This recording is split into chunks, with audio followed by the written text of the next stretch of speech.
Welcome to this explainer. Today we're diving into a genuinely gripping historical survival story that brilliantly illustrates the ultimate tension between conventional wisdom and visionary engineering. We're going to look at a man who saw what everyone else completely missed and how that unique vision was put to the absolute life-or-death test. Picture this for a second. It's January 1892, and a deadly blizzard is completely swallowing the town of Ravens Crossing.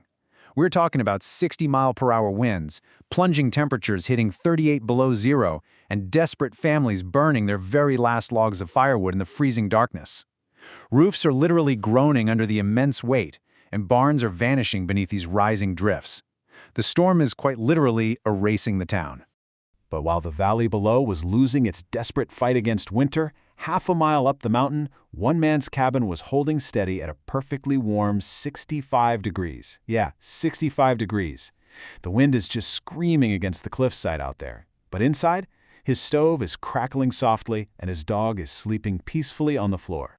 So how exactly did one guy sit there, totally comfortable by a fire, while an entire town was getting wiped out? Well, to figure out how this incredible feat of survival was engineered, we actually need to rewind exactly 7 months before the storm even hit. Section 1. Claiming the quiet side. All the newcomers to Ravens Crossing were fighting tooth and nail over the obvious real estate. Fertile ground, exposed flatlands, creeks, the usual stuff. But Gideon Mercer, he completely ignored all of that. He deliberately chose a barren, rocky granite ridge overlooking the valley, specifically targeting this natural stone alcove. The town mayor thought there was barely enough level ground up there for a wagon, but Gideon saw something else entirely. And honestly, the locals did not hold back. Silas Voss, who was the wealthiest rancher in the county, actually rode all the way up just to laugh at the project. He told Gideon, "Instead, you're moving into a hole in a mountain." He thought Gideon was just throwing his cash away on a massive mistake instead of building a standard normal timber house. Because, hey, nothing unites a small town quite like gossiping about a newcomer, right? They quickly came up with all these harsh nicknames for him: Mountain Mole, Stone Hermit, Mountain Fool. They even coined a phrase, pulling a Mercer, for making a really simple task way too complicated. But, while everyone else was busy laughing, the town postmistress, Abigail Reed, she just quietly noted everything down. No judgment, just paying attention. Section 2. Building the Stone Hermitage. So, as a former freight mover, Gideon had actually spent years up in the high country, and he learned lessons you just won't find on a map. He knew snow almost never lands evenly, and wind certainly doesn't travel in a straight line. He understood that certain rock formations naturally deflect harsh weather.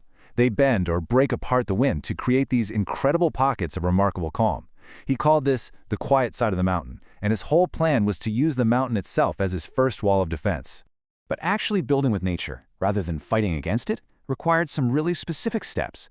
First off, his wife Ruth, who happened to be the daughter of a stonemason, brilliantly suggested using raised stone piers to elevate the floor. She knew that trapped ground moisture, not the cold itself, was timber's true enemy. Second, they used this massive granite overhang for a natural roof and for thermal mass. And third, they built double interior walls, packing the gap with raw sheep's wool to trap warmth. So they weren't just slapping together a cabin, they were engineering a fully integrated system. Section 3. Winter delivers a warning. Now, nature always tests your calculations, and during an early autumn cold spell, the mountain delivered its first big test. Gideon spotted this thin line of moisture hiding behind an interior board. Just 2 days later, when temperatures dropped, that moisture froze into this pale ribbon of ice stretching right across the wood. Basically, warm air was hitting a cold pocket where the circulation was too slow. This was a critical flaw. Left unchecked, the winter would have completely rotted those timbers from the inside out. And man, this moment really seemed to validate a dire warning from Elias Hart, the most respected builder in town. Months prior, Hart had inspected the site and dropped this exact quote: "You've built wood against stone. Eventually the stone wins." Confronted with that frost, Gideon had to swallow his pride and tear part of the cabin apart. He quickly repositioned the insulation, redesigned the ventilation channels, and managed to fix it before true winter arrived. The repairs held, but the lesson was super clear. A brilliant idea still has to survive actual reality. Section 4. The 1892 blizzard strikes. Leading up to late January, Gideon was noticing all these subtle warning signs that literally everyone else in town ignored. His cattle dog grew super restless. Crows were abandoning the valley way earlier than usual, and the barometric pressure was just plummeting. But when Gideon tried to warn folks, Mayor Crowley just brushed it off as another standard Montana flurry, and even accused Gideon of just looking for attention. I guess local politicians were just as stubborn back then as they are today, right? Then the 1892 blizzard actually hits, and it sets off this tragic snowballing timeline of failure for the town. Day 1, the roads are completely swallowed up by snow. Day 2, these huge, expensive barns start collapsing under the immense pressure of the drifts. By day 3, families are freezing and they are entirely out of wood. But while the valley lost its fight up on the mountain, that alcove was just absorbing all the violence in total silence. Which brings us to day 4, and a sudden knock on Gideon's door. Section 5. Refuge in the Mountain. You'll never guess who it was. It was Elias Hart, the exact same builder who had mocked the cabin's design earlier, and his teenage son. They had barely escaped their own freezing home. They were covered in ice, practically near death, and as they were thawing out by Gideon's stove, in the quiet warmth of that cabin, an exhausted Hart gave this staggering, incredibly humble admission. He just looked at him and said, "You were right." And Hart definitely wasn't the last one to show up. Word somehow traveled in fragments through that blinding snow. People were literally using fence lines and rock outcrops as desperate guides to find their way. By the 5th day, this so-called hole in a mountain had transformed into an absolute lifeline. 31 people?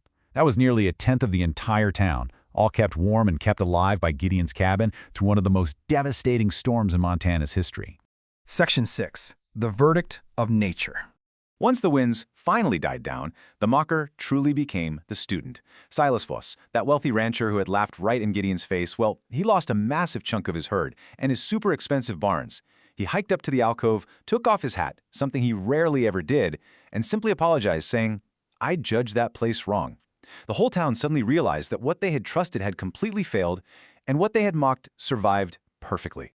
But honestly, the real vindication here is in the data. Remember Abigail Reed, the postmistress? Her ledger absolutely proved it.